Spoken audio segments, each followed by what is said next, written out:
Hey, it's Daniel Gillespie here with UponArriving.com, and in this video I'm going to talk about everything you need to know about flying Emirates first class with miles and points. And before I jump in, if you're new to this channel, I cover things like credit card rewards, hotels, airlines, and a lot of other interesting travel topics. So if you like that type of stuff, be sure to subscribe and hit that little bell icon next to the button to be sure that you don't miss out on anything. So the first thing that you want to do is you want to familiarize yourself with some of the Emirates routes. So if you're based here in the US, Emirates actually flies to a pretty decent amount of destinations, even places that you might not think, like Fort Lauderdale. So you can find a list of all of those destinations in the article below, but something to keep in mind is that if you're flying from or to the US, then for the most part, you're going to be paying a lot in fees. But if you're flying in other parts of the world with Emirates, you can often avoid those fees. So I'm going to talk about a lot of those ways to avoid fees, but that's just something to keep in mind. The next thing you want to know about Emirates first class is that they have different types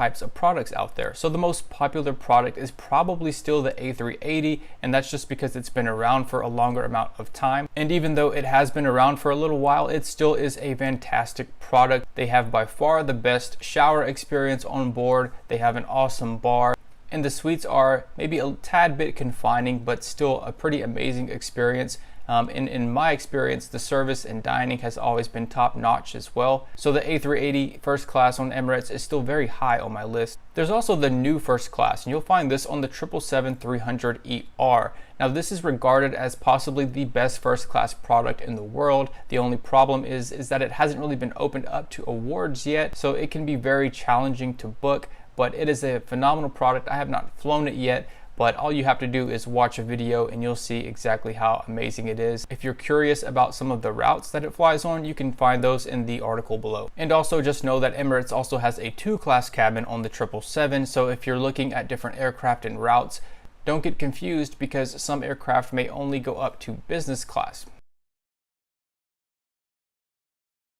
So along with your routing, you also want to consider the lounge experience because Emirates has one of the biggest and nicest airport lounges in the world at their hub in Dubai. So if you can, you want to try to work your flight through Dubai, which won't be hard if you're going anywhere around the world on a very long flight. But even if you're not able to take advantage of that, Emirates does still have some nice lounges in other places of the world.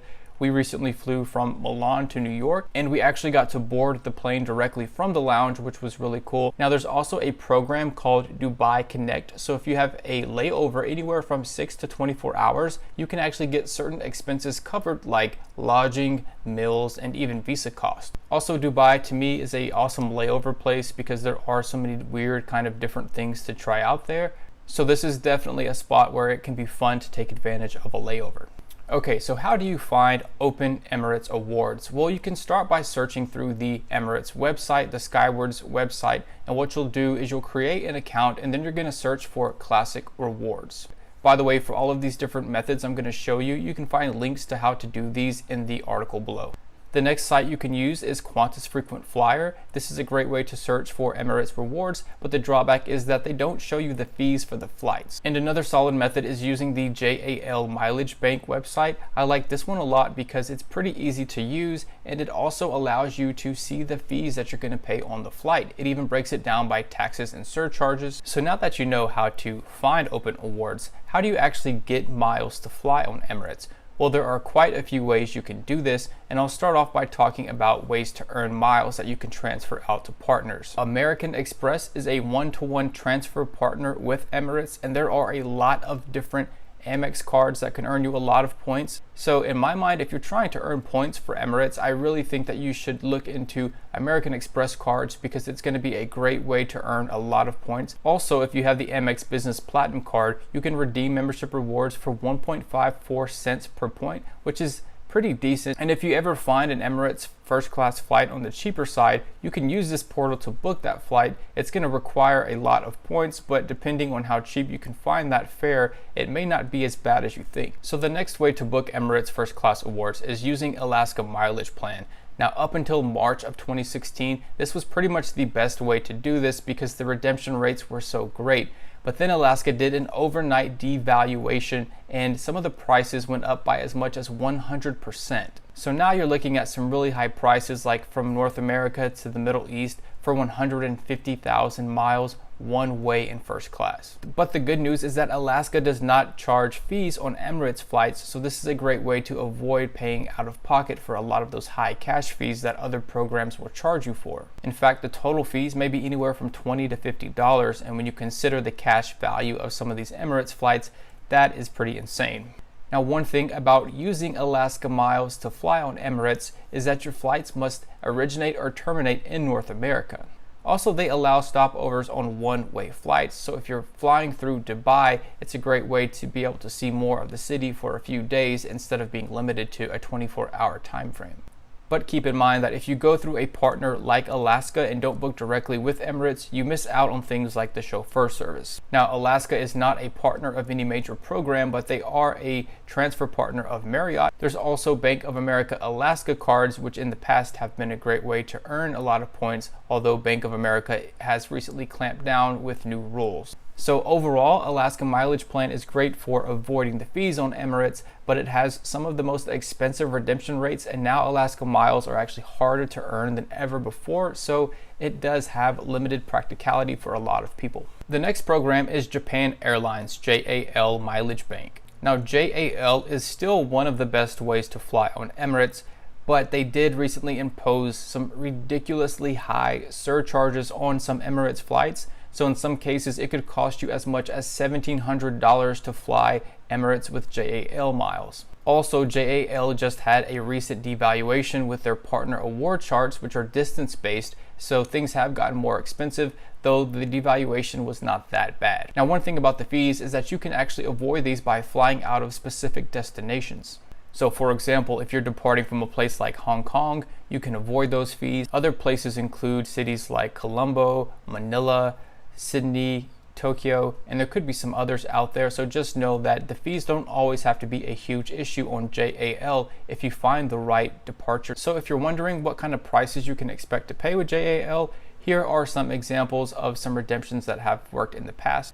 So you can see 65,000 miles from Hong Kong to Dubai and only $46 in fees, and then Sydney to Dubai for 63,000 miles and only $67 in fees. So JAL can still definitely be one of the best ways to book Emirates, but it really is all about finding those departure cities that are going to have the limited fees. The next method is to just book through Emirates' own frequent flyer program. Now, the drawback to booking directly through Emirates is that the prices both in fees and in miles can be pretty high, but it still can be pretty manageable. And something to keep in mind is that the round trip prices are going to be cheaper than two one-way awards. So if you're going for maximum efficiency, you want to try to book round trips to save on your miles. So here are some examples of the mileage requirements and some fees that I've pulled up in the past. We've got JFK to Johannesburg for 178,750 miles and $852 in fees.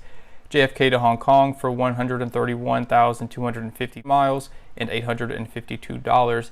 But then you can also see some cheaper fees flying from Milan to JFK for only 85,000 miles and fees at euros at about 250. So as you can see, the fees can be a lot, but again, you can get around this by flying out of certain cities like Hong Kong.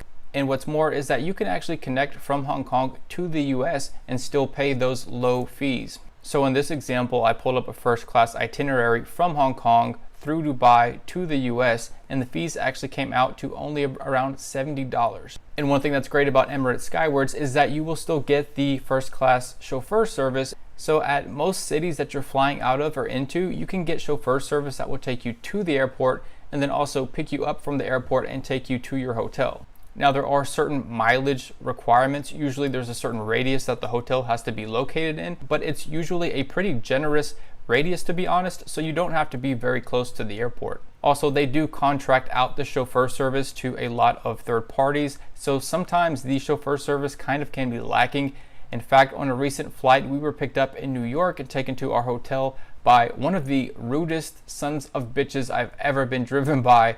And we actually did not even leave him a tip or anything because this guy literally was the worst. So another way to fly Emirates is to get miles into Qantas. Now, Qantas is a transfer partner of Citi Thank You Points. Now, for the most part, Qantas is going to have similar fees as Emirates, but that's not the case for every city. And so here are a couple of examples of what you can expect with Qantas. I have Washington to Dubai at 144,000 miles and $730 in fees. So that's roughly similar to what Emirates would require. But take a look at this: Dubai to Bangkok at 75,000 miles and only $21 in fees, or Dubai to Rome for only 75,000 miles and $340 in fees. So again, it really does pay to pick the right cities to depart from, because that's a way that you could easily save hundreds of dollars in fees and still experience that amazing first class Emirates experience.